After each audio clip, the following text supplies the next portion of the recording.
Official Mishi, hiyo ni kazi yake mpya ambayo anaendelea kuitambulisha kwa Kenya nzima kwa sababu ya hivyo ndizo kati ya vile vibao vyake, lakini hicho ndio kibao chake kipya kabisa. Karibu sana, tukae chini Mishi, tuzungumzie masuala yako ya muziki.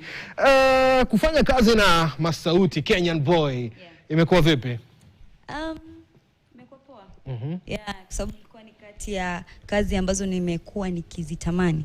So yeah.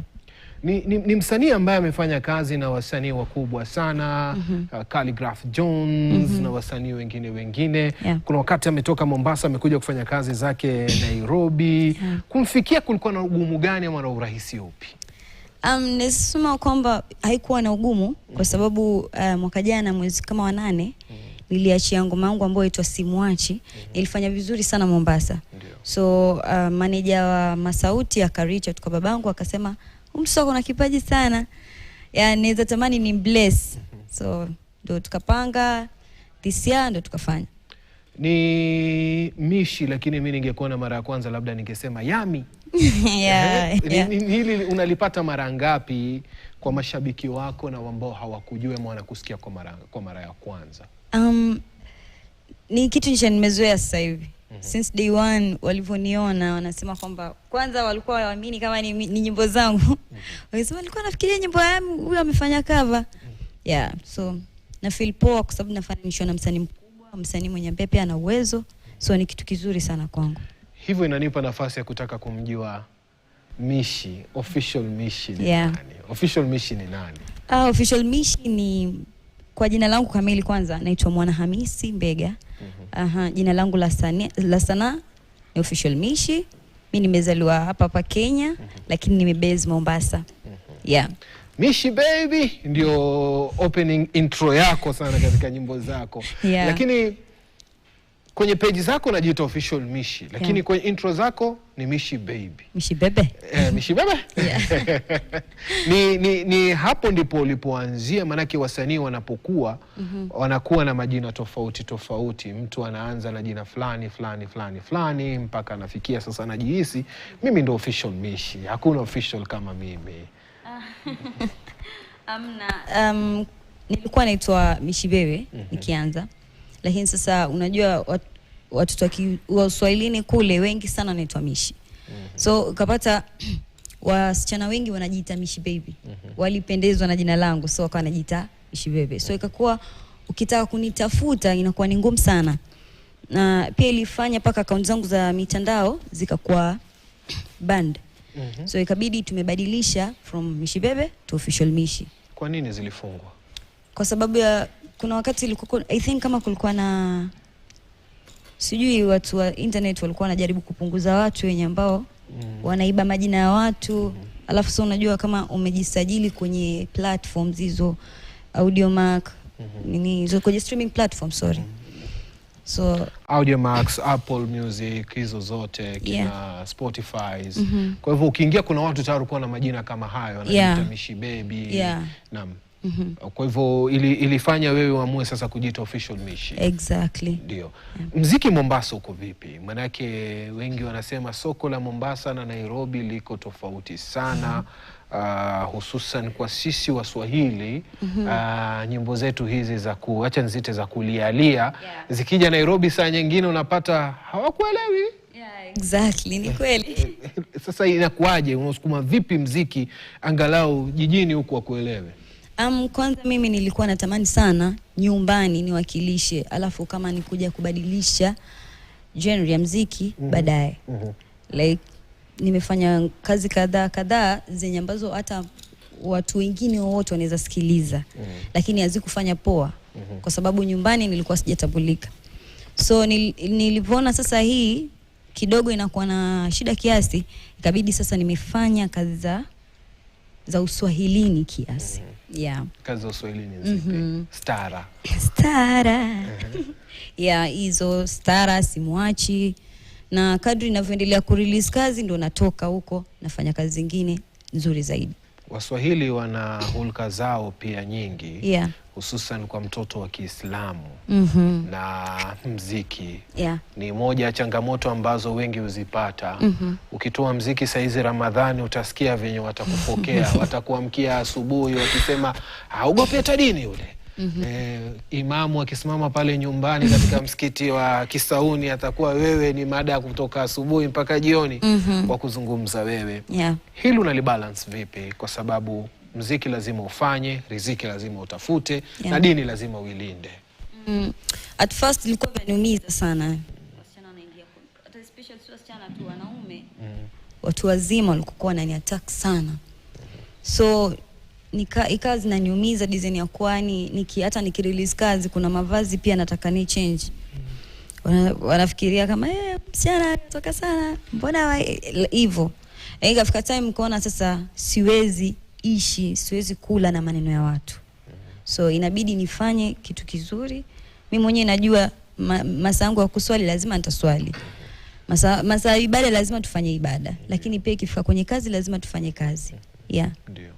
Kazi umeianza lini? Sasa mwaka tuseme na miaka 2 kwa serious. Before tulikuwa tufanya kwa sababu mzazi wangu pia hakuwa radhi na mimi kuingia kwenye industry. Mzazi upi na namuona hapa? Vita, mtiti. Ulipambana sana. Ikawaje? Hapo ndio kwenye story sasa. Yeah. First kianza kuimba alireact vipi? Nilimpelekea nyimbo babangu kama 5. Kwa naandika sana shuleni. Sina time ya kusoma. Kwa naandika sana nyimbo. So nakumbuka nyimbo yangu ya kwanza nilikuwa inspired na Adasa. Alivyo release ngoma yake Nipekeche, so nikaandika nyimbo yangu kampelekea. Babangu akaisoma, akasikiliza ninavyoimba, akaniambia nitakupeleka studio. Wewe imba vizuri sana. Lakini sasa hiyo ndio nyimbo. Kila mara nitakupeleka studio. Hatukuenda studio. So ikabidi mimi sasa na akili zangu nijipeleke mwenyewe studio, ndo nikapatana na ambaye ni manager wangu sasa hivi na ni producer wangu. Ikabidi tuanze kufanya kazi chini ya maji. Kazi ya kwanza nilivyo release alireact sana kwenye internet, alireact. Lakini uzuri nilikuwa nafanya kitu kizuri, mashabiki walinitetea. Yeah. Alireact vipi? Hiyo kureact sana alireact vipi? Alikuwa atakumpeleka manager wangu polisi. Yasema nimalize shule kwanza ndo nifanye muziki. Hii ilikuwa kidato cha ngapi ama ilikuwa chuoni tayari? Yeah, nilikuwa chuoni lakini nilikuwa ndo nimejoin kama juzi. Last year Batwan. Shule gani? Chuo gani hicho ndo umejiunga? Nilikuwa na babangu alikuwa yatamani sana nifanye medical lakini sikuweza kufanya medical. So nikawa nimeingia kwenye wale wanasaidia walemavu. Yeah. Ndo gani? Nasahau. Yeah, nasahau. Na bado unaifanya? Yeah, nilimaliza. So sasa hii nasubiri miaka yangu ya kama kwa mfano hiyo kazi yetu mpaka age fulani ndo unaweza kusafiri ukafanya nje. Babangu hakuwa tamani nifanye kazi Kenya. Yeah. Umemzungumzia baba kwa makubwa sana kwa sababu kwenye familia ikiwa kuna baba, mama naye alikuwaje? Mamangu ndo alinipatia pesa ya kwanza kwenda studio by the way. Allah. Yeah. Pesa za vikoba ama? Yeah, mimi hata sijui alitoa pesa. Nimwambia mimi nataka kuimba basi, akaniambia no problem. Nitakupatia pesa lakini uende ukaimbe, usifanye vitu vingine. Yeah, kwa hiyo pia na support sana. Session yako ya kwanza studio ilikuwa vipi? Manake haya ndio maswali wengi hawayaelezi. Session yako ya kwanza ukienda kwa yule producer kupiga naye ile kazi ilikuwaje? Mlisumbuana kwa kiwango gani? Jasho lilikutoka? Unajua ukiwa umezoea kuandika nyimbo nyumbani, ukifika studio huwa upati shida sana na producer. Kwa sababu najua mimi nikiweka ile beat na flow hivi, naingia kiizi, nashukia hapa. So nikifika studio haikuwa na ugumu sana. Sema tu producer hakuamini kama mistari iliyoandika ni mimi ndo nimeandika. Yeah. Kwa nini? Mistari ina uzito sana yani. Kichwa komavu, mashairi nimeyasikiza. Yeah. Machua sana, mtu anaweza jiuliza 22 kweli, 23 kweli haiingiani na mashairi, lakini wako waliobarikiwa tayari na vitu kama hivyo. Mmoja wao ni kama wewe, naweza kusema hivyo. Na Sessions zenu za kutengeza mziki, mnaanza na beat ama wewe ndo unakuja na idea ya nyimbo, anaimba sasa ndo naye anafikiria ni vinanda gani ataviweka kwenye mziki wako? Kwa sasa hivi mimi nimepangiwa sessions. So tuweza fika pale studio tukaanza from scratch beat. Huwa siandiki sana nyumbani, watu tuandika sana studio sasa hivi. Yeah. Studio gani? Multi-Million Empire. Multi-Million Empire. Yeah. Mombasa pia ina studio nyingi. Kwa nini Multi-Million Empire? Kwa sababu hiyo ndio studio yangu. Niko under Multi-Million Empire. Yeah. So saizi uko na record label, mumesaini mkataba kwamba miaka 3-4 mimi nafanya kazi na wewe, ninapokuwa sasa naingia Wasafi, Konde Gang, nikisonga zingine hivyo. Yeah. Wasanii wa Nairobi pia unawalenga kiwango gani? Maana yake tumemwona kama Saru ameshinda Nairobi, hata sidhani kama saizi anaijua Voi tena, kwa sababu yeye anapiga tu nyimbo huku na kina Furthermore. Gani unawaangalia sasa hivi katika next project zako ambao unataka kufanya nao kazi ili angalau useme Nairobi nimesija? Nilikuwa nataka kuanza na Nadia Mukami. Yeah, tumejaribu kuongea naye lakini alikuwa busy kiasi. So alitu reach out before tuje hivi Nairobi. So probably soon hiyo ndio itakuwa next project. Mbona Nadia? Kwa sababu ningetamani sana kufanya kazi na wanawake back to back. Ili nikae nao pia wanijenge. Jua industry nataka wanawake strong sana kama venye mimi nimeona. Yeah, wanawake wengi hawadumu kwenye industry. So mimi nimetamani sana nifanye kazi na wanawake wenye ambao wamedumu kwenye industry. Wewe unataka kudumu kivipi? Manake Nadia juzi amefanya bonge la show kusherehekea kudumu kwake katika industry.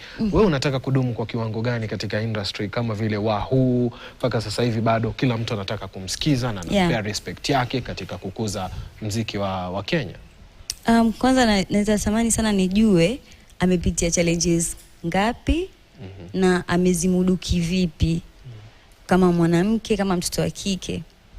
Na pia respect inafaa iwe kiwango gani, na pia unafaa ujue kuishi na watu vipi. Yeah, yani hizo ndio vitu naweza tamani sana kujua. Yeah. Respect unapata katika hili soko la mziki? Manake wenyewe wanasema mziki una mambo mengi. Yeah. Baba anatembea kama bodyguard na wewe, ama ndio wasisumbue huku kina Suleimani, ama yeye ndiye pia manager wa kimpango wako? Sijawaenda mahali bila babangu yani. Ewe. Yeah, na simu yangu pia anaitumia na masaa. So simu yangu sana siko nayo, so respect ni kubwa sana kwangu. Yeah.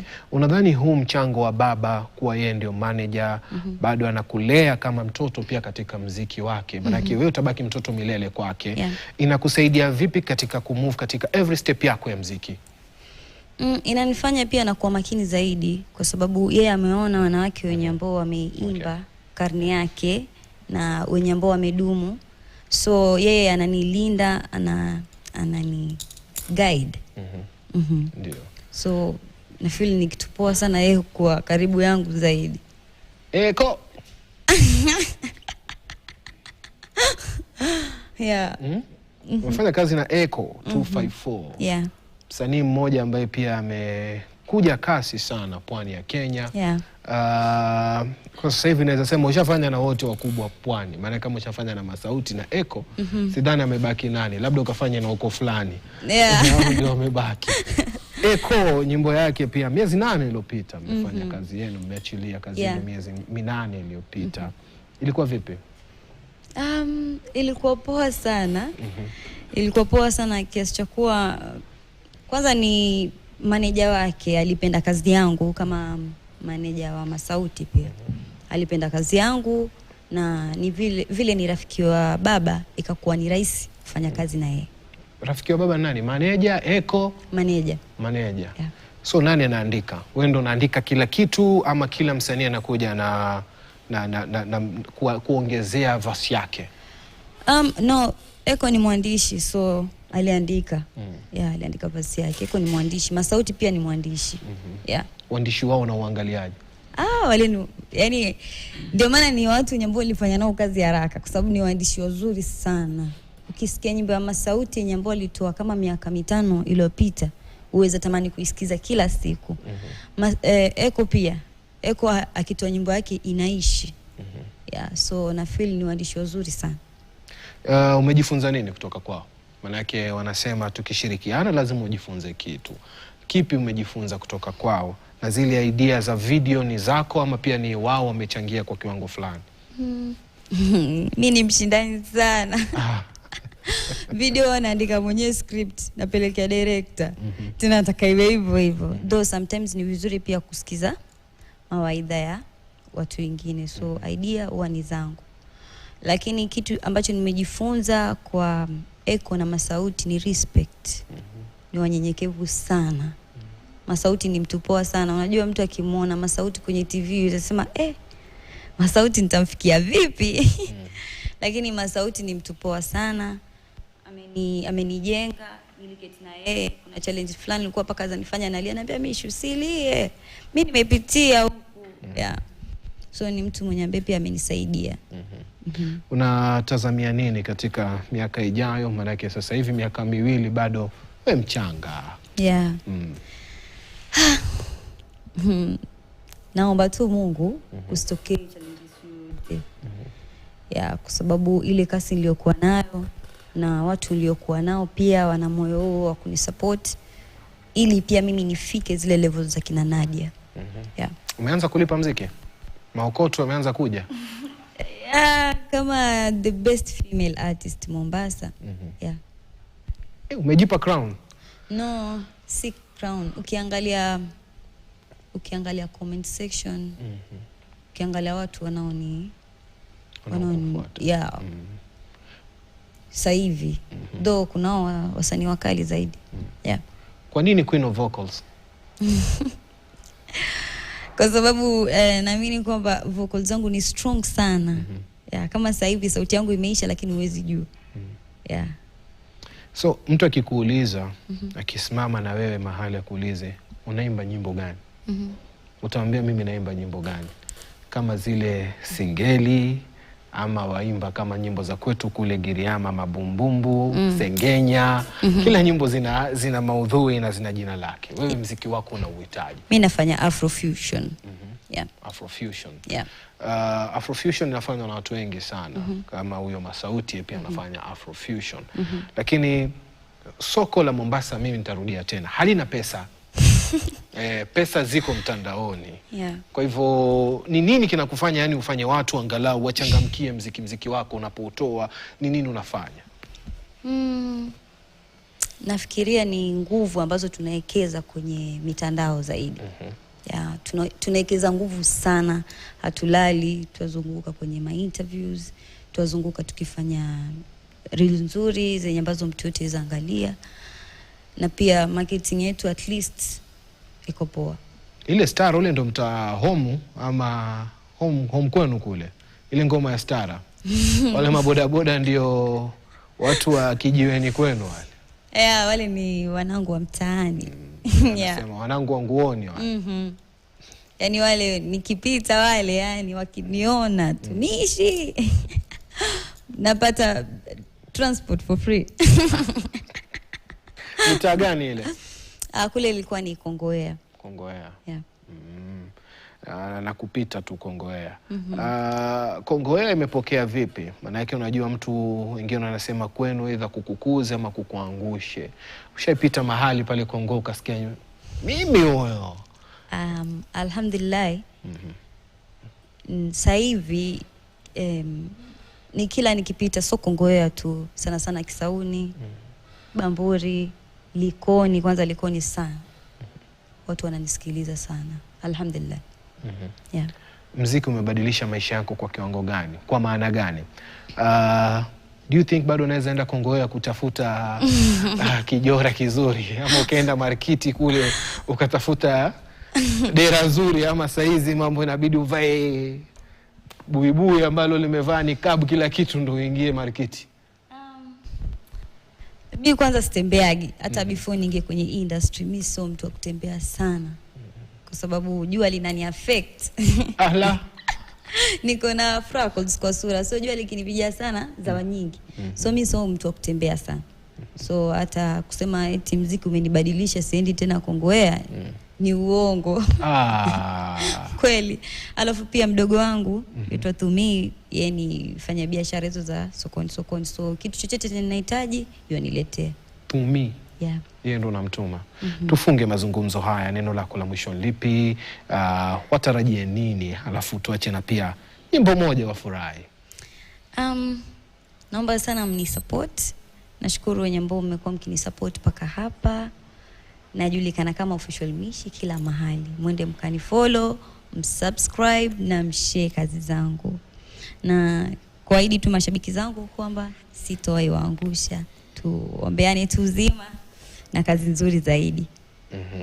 Asante sana. Huyo ni Official Mishi, msanii ambaye amekuja kwa kasi sana katika pwani ya Kenya, tukimaanisha Mombasa, Kilifi. Amesema yeye ndio msanii bora wa kike katika kaunti hizo 6 za pwani. Kwa hivyo hana ubishi, hana ushindani na mtu yoyote. Na kama uko tayari, piga naye kwenye maandishi na muingie studio, muangazie nani ambaye basi atakuwa anatesa zaidi. Nataka nikuache na kibao chake ambacho yeye mwenyewe pia atakuwa anakizungumzia baadaye kuanzia mwendo saa 6 dhuhuri. Tutakuangazia pia ushairi. Pia najua ni moja ya sehemu kubwa katika muziki. Ushairi pia ni muziki. Lakini tumsikize Mishi.